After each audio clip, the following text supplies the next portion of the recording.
आंखों में नमी और दिल में गम है।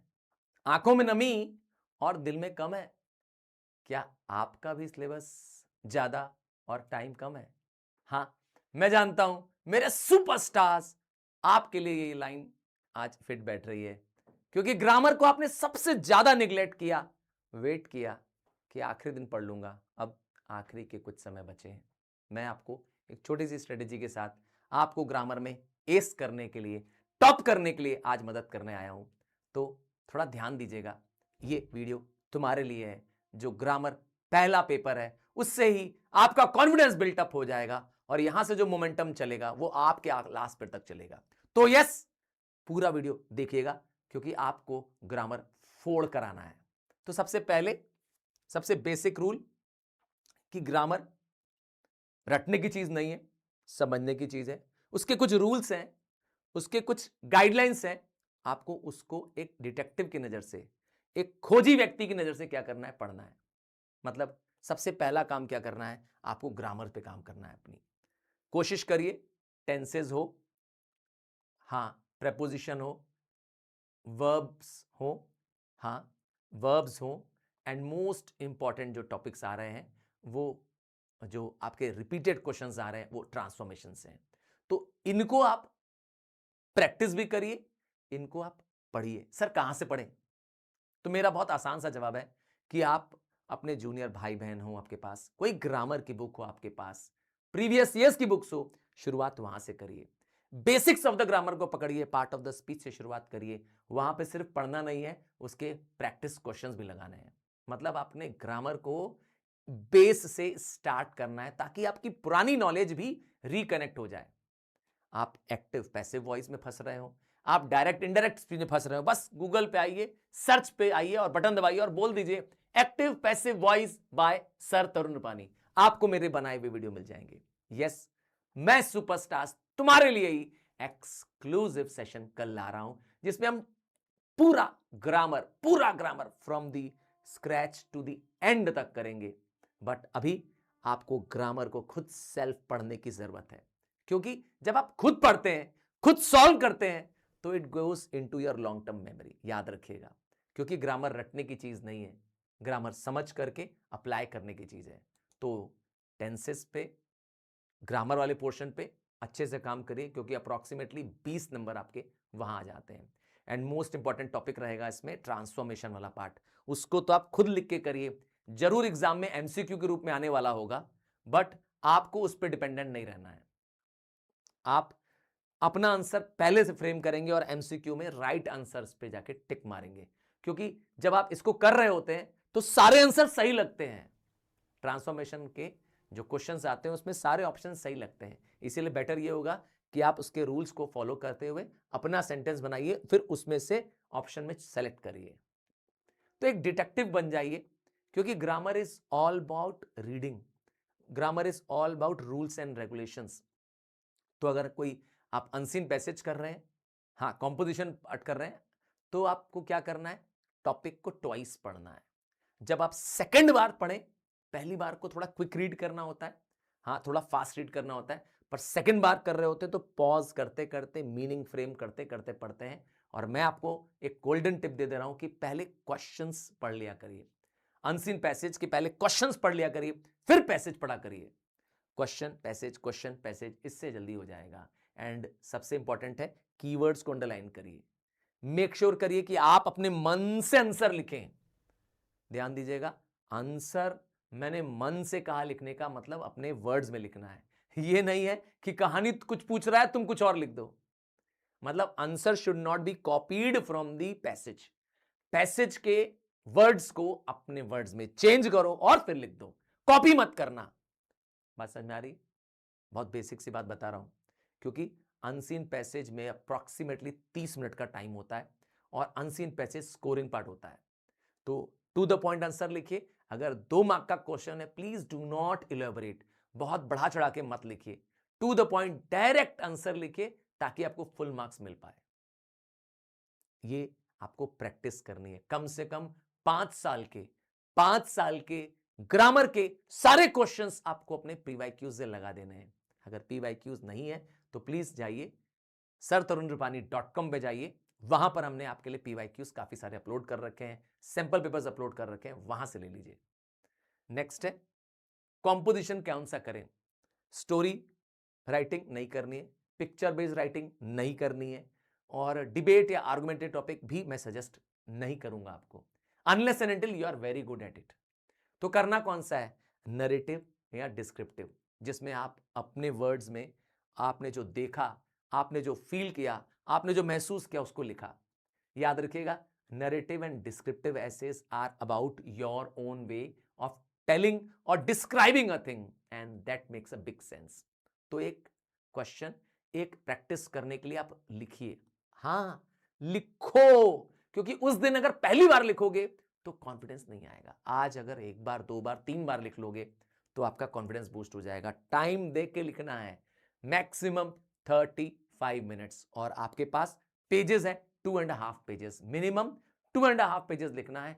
डू नॉट एक्सीड मच, क्योंकि जितना ज्यादा बड़ा लिखोगे उतनी मिस्टेक करने की चांसेस हो जाएगी। और सबसे इंपॉर्टेंट है, जब आप लिख रहे हैं तो आपका इंट्रोडक्शन पैराग्राफ, सबसे पहला पैराग्राफ हुक से स्टार्ट होना चाहिए। कुछ ऐसे उसमें केस होने चाहिए, कुछ ऐसा इंसिडेंट होना चाहिए जिससे रीडर, जिससे एग्जामिनर और आगे पढ़ना चाहे। हो सके तो किसी हुक से स्टार्ट करिए, हो सके तो किसी क्वेश्चन से स्टार्ट करिए, किसी ग्रेट वर्ड, किसी ग्रेट व्यक्ति की, किसी महान व्यक्ति की कोई लाइन से स्टार्ट करिए, और या तो कोई ईडियम से स्टार्ट करिए, किसी मुहावरे से स्टार्ट करिए। That makes a big sense.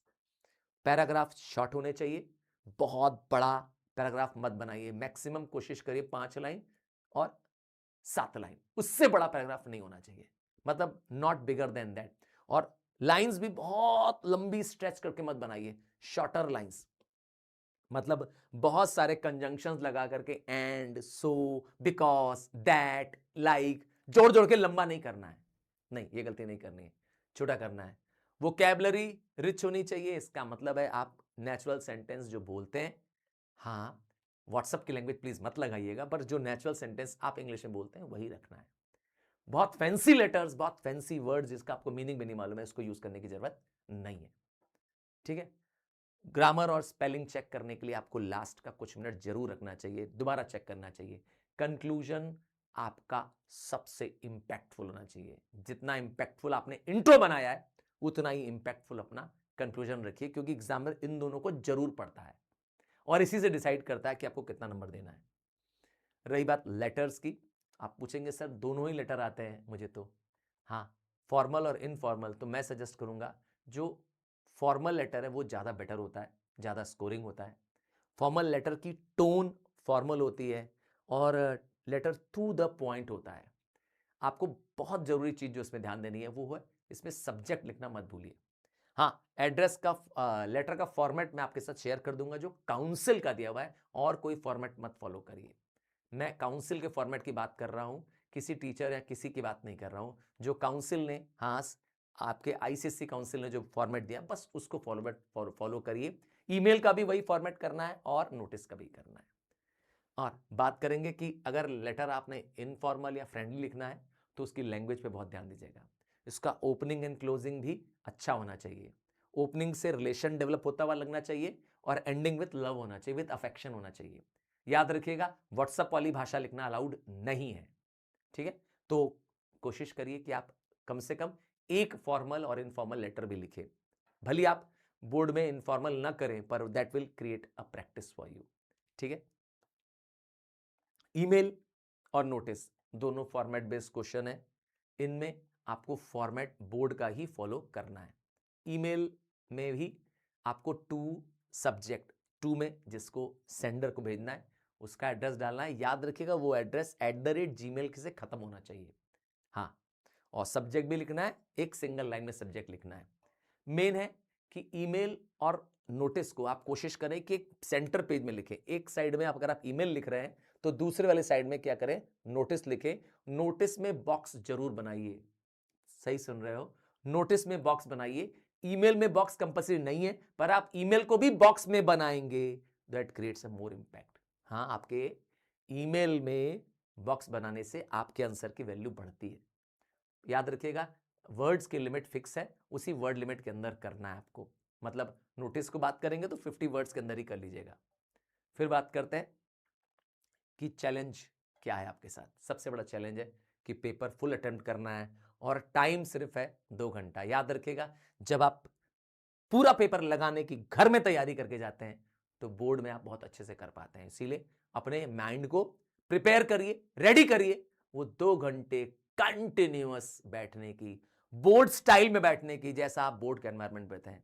आपका अपना प्लेस हो जहां पे क्लटर फ्री जोन हो, आपने स्टॉप क्लॉक लगा कर रखा और 2 घंटे में आप करेंगे। कैसे करेंगे, क्या यूज करेंगे, कैसे टाइम यूज करेंगे, मैं आपको बता देता हूं। सबसे पहले कॉम्पोजिशन को मैक्सिमम 35 मिनट दीजिए, not beyond that. Comprehension passage, unseen passage को आप 30 मिनट दे सकते हैं मैक्सिमम। लेटर राइटिंग में 20 मिनट्स, ग्रामर वाले पार्ट को मैक्सिमम 20 मिनट्स, ईमेल और नोटिस राइटिंग को 15 मिनट्स। और कोशिश करिए कि 10 मिनट कहीं से स्क्वीज करके निकाल दीजिए, बचा लीजिए, ताकि आप इन पूरे को, स्पेशली अपने कॉम्पोजिशन पार्ट को, लेटर वाले पार्ट को एक बार वापस ग्रो थ्रू कर पाए, क्योंकि ये हाई स्कोरिंग चीजें हैं और इसमें आप ज्यादा अच्छा नंबर भी पा सकते हैं।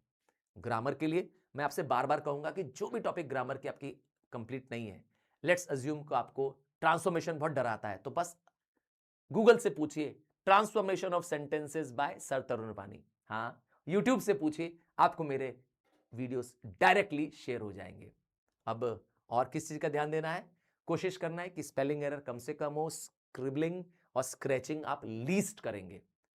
ग्रामर में आपको क्या करना है, फाउल लैंग्वेज या स्लैंग लैंग्वेज का इस्तेमाल नहीं करना है। फॉर्मेट जो है वो आपको अपने मन से नहीं लगाना है, काउंसिल के फॉर्मेट को यूज करना है। वर्ड लिमिट को एक्सीड मत करिए, क्योंकि ज्यादा लिखने का मतलब है ज्यादा मिस्टेक, नंबर कटेंगे। And examiners do not like excess writing, बहुत सिंपल सी बात है।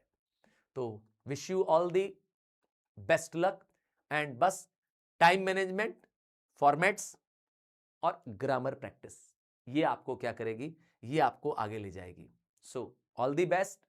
इतना ही विश्वास है कि मैं लाइव स्ट्रीम लाऊंगा, लगातार हम क्या करेंगे, ग्रामर की प्रैक्टिस कर रहे होंगे और आपको ग्रामर में मैं एस करा दूंगा। सो बाय।